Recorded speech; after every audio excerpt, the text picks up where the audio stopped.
Okay, Matt Rothko at the University of Montana one last time. Let's take a look at how we can use Geogebra to do bivariate linear regression on the data set. So I'll go ahead and open up my copy of Geogebra. Just as a refresher, how do we get into all of this?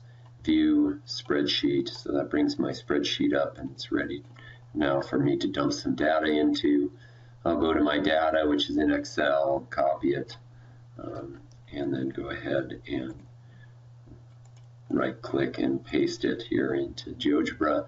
Let's go ahead and conduct our the same analysis that we did in the last video. That was curb weight and fuel efficiency city.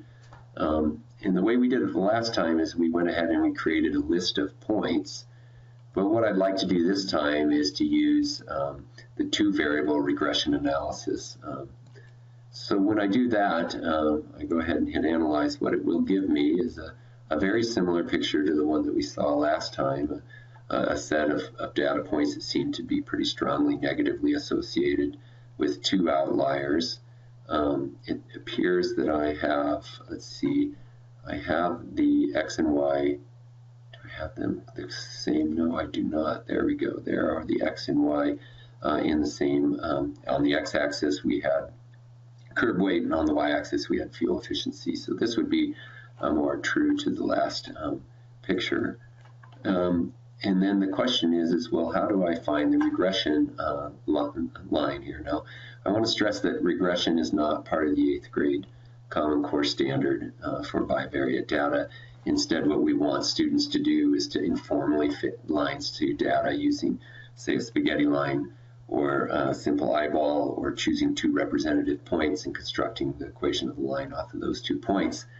But as a teacher of this material, you might be interested in knowing, well, what is the best fit model according to linear least squared regression? So you can find that line pretty quickly here by applying a linear regression, and there it is, 0.0063x plus 45.5256 is our linear regression model.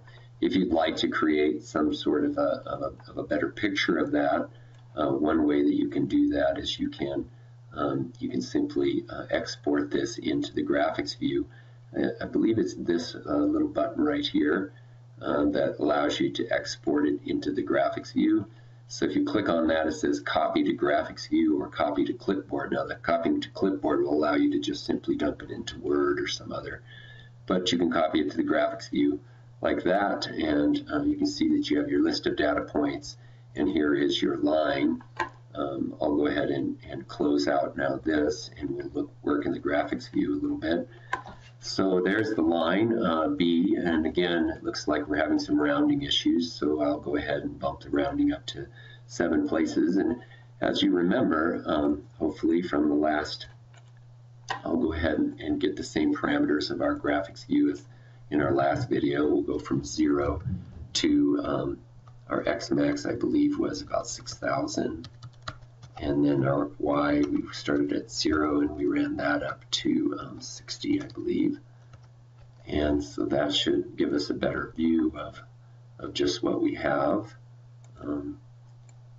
So something like that is what we saw in the last graph. And we're getting a similar y-intercept around 40 in the 45 to 50 region, and a pretty similar slope, something in the neighborhood of negative. I think in the last exploration we got negative 6 1,000ths or 7 1,000ths, and here we're getting 6.3 1,000ths negative.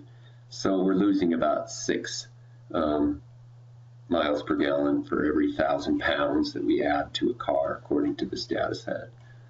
So just a nice way to quickly get that linear least squared regressions line into the data, in case you were curious about how GeoGebra can be used to do that.